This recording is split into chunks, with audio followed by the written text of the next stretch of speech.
Everyone and welcome back to my YouTube channel guys. तो कैसे हो आप सब गाइस? आई होप आप सब बहुत अच्छे होंगे। तो सबसे पहले तो थैंक यू सो मच, क्योंकि हमारे चैनल पे 10,000 सब्सक्राइबर्स कंप्लीट हो चुके हैं एंड 10,000 सब्सक्राइबर कंप्लीट हो चुके हैं एंड आज हम लोग जाने वाले हैं गुंजन सैनी।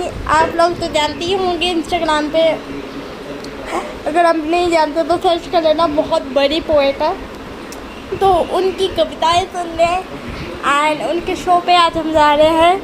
फाइनली 2 साल में यह सपना पूरा हो गया। मेरे को अभी तक बिलीव नहीं हो रहा है। अगर मौका मिला तो मैं तो गुंजन सैनी के साथ एक फ़ोटो लेके आऊँगी।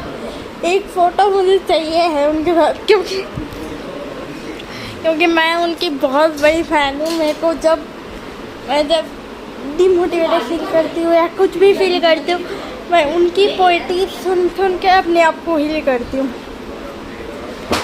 तो इसीलिए हम जा रहे हैं गुंजन सैनी के शो में। दिल्ली में है एंड सबसे बड़ी बात मेरे घर से बहुत पास है। तो चलो चलते हैं, मैं आपसे मिलती हूँ थोड़ी देर में। बाय।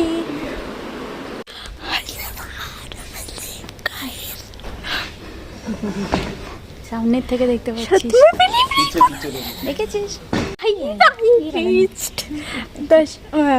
विमान चंद्र पाल ऑडिटोरियम एंड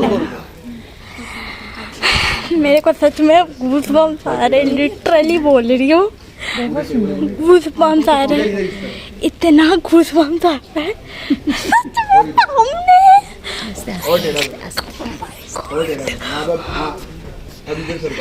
एक मिनट, बिलीव नहीं हो रहा, सच में बिलीव नहीं हो रहा है।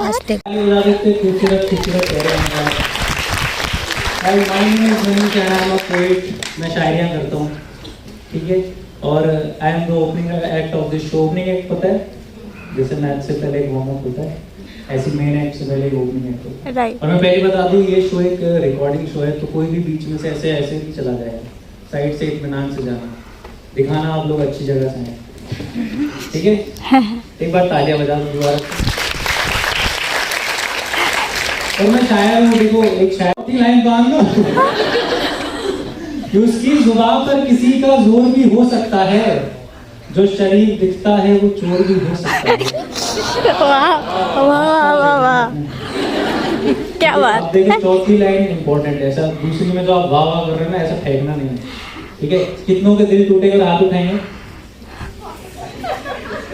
वो उठवाएंगे। आप दोनों दोस्त हैं, आप तो आप क्या कब से दोस्त हैं आप दोनों? सीनियर को पता है कि जूनियर के क्या काम है। सबसे पहले हम लोग अपने फोन साइलेंट पे डालेंगे, क्योंकि मेरे आते ही जो फोन बजने शुरू हुए हैं लोगों के, डालिए अपने साइलेंट पे। दिखा तो दिखा जो कोई कॉल करता हो, डाल दिया। Very good. और बाकी सबने डाल दिया? शुरू करें फिर? Yes ma'am. तो मुझे लगता है आज मैंने आप सबको यहाँ इकट्ठा किया है सिर्फ ये बताने के लिए कि मैं जादू, मुझे लगता है मैं जादू हूँ। जकड़ के रखने वाली दुनिया में मैं बेकाबू, खो जाती हूँ चलते चलते फिर खुद को ढूंढ लेती हूँ। खो जाती हूँ चलते चलते फिर खुद को ढूंढ लेती हूँ। जब हकीकत मुझसे नहीं संभलती, मैं खुद को कहानियों में ले जाकर आंखें मूंद लेती हूँ। लगता है जैसे कोई तो मेरी कहानी लिख रहा है और उस कहानी का खूबसूरत हिस्सा थोड़ा थोड़ा करके दिख रहा है, मगर ये हिस्सा आने में भी तो वक्त लगा है। ये हिस्सा आने में भी तो वक्त लगा है। जीती नहीं तो क्या, वहां से यहाँ तक आना भी तो सख्त पड़ा है। तो इसी को मैं अपनी जीत मानती हूँ। उम्मीदें बाकी है दिल में, इसी को मंजिल का प्रतीक मानती हूँ। और बहुत वक्त बाद ही सही, बहुत वक्त बाद ही सही, जब माँ बाप की आंखों में दिखते खुशी के आंसू है, तो यकीन हो ही जाता है दोस्त कि मेरी जिंदगी और मैं जादू है। जब नाना लीची लाते थे और मैं जिद करके किसी को एक नहीं देती थी, जब नानी कहानियां सुनाती थी और मैं उनके पास किसी को नहीं रहने देती थी, जब सारे भाई बहन मिलकर छुट्टियां बिताते थे, गुस्सा हंसी नाराजगी सब एक दिन में जताते थे, तब कहाँ सोचा था कभी कि नानी का घर एक दिन बदल जाएगा। नाना नानी के जाने से उस घर से वो एहसास ही निकल जाएगा। अब उस घर में ना नाना का प्यार है, ना नानी की कहानियां हैं, ना हमारा बचपना है, ना मनमानियां हैं। लगता है जैसे उस घर की दीवारें हमारा बचपना भूल कर बेफिक्र हो गई है। शायद हमारे साथ उस घर की भी उड़ हो गई है, उस घर की भी उड़ हो गई है।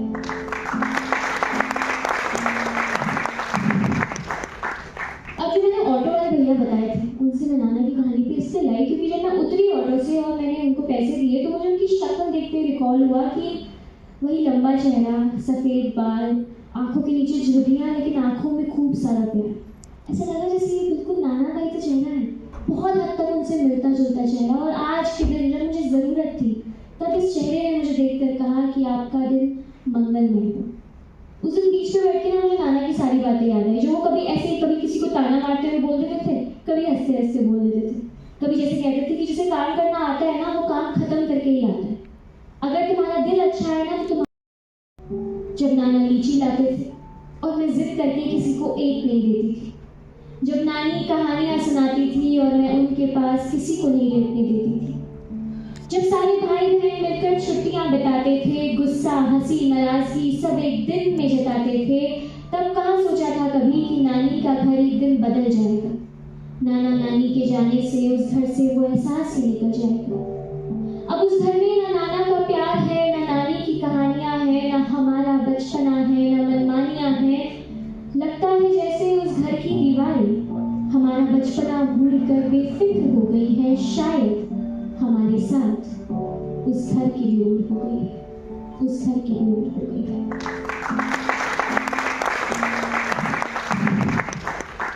अब जो मैंने ऑटो वाले भैया बताए थे, उनसे मैं नाना की कहानी पे इससे लाई क्योंकि जब मैं उतरी ऑटो से और मैंने उनको पैसे दिए तो मुझे उनकी शक्ल देखते रिकॉल हुआ कि वही लंबा चेहरा, सफ़ेद बाल, आंखों के नीचे झुर्रियाँ, लेकिन आंखों में खूब सारा प्यार। ऐसा लगा जैसे ये बिल्कुल नाना का ही तो चेहरा है, बहुत हद तक उनसे मिलता जुलता चेहरा। और आज के दिन जब मुझे ज़रूरत थी तब इस चेहरे ने मुझे देखकर कहा कि आपका दिन मंगलमय हो।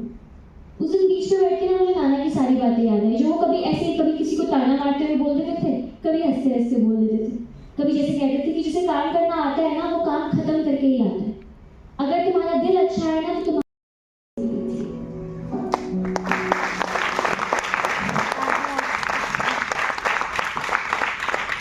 दिमाग की आवाज़ें जैसे चुप ही नहीं हो रही थी और मैं लगातार उनसे लड़ रही थी कि नहीं नहीं मुझे पता है, ये नहीं तो कुछ और, लेकिन कुछ और हो सकता है। क्यों नहीं दरवाज़ा खुला?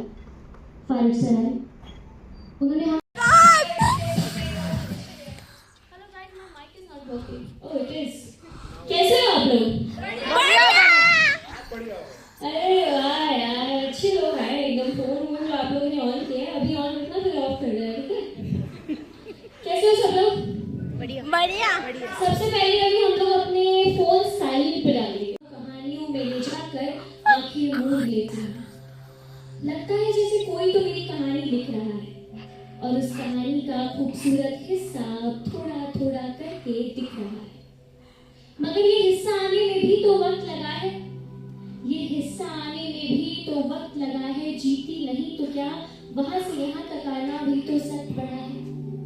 तो अब इसी को मैं अपनी जीत मानती हूँ। उम्मीदें बाकी है दिल में, इसी को मंजिल का प्रतीक मानती हूँ। और बहुत वक्त बाद ही सही, बहुत वक्त बाद ही सही, जब माँ बाप की आंखों में दिखते खुशी के आंसू है तो यकीन हो ही जाता है दोस्त कि मेरी जिंदगी और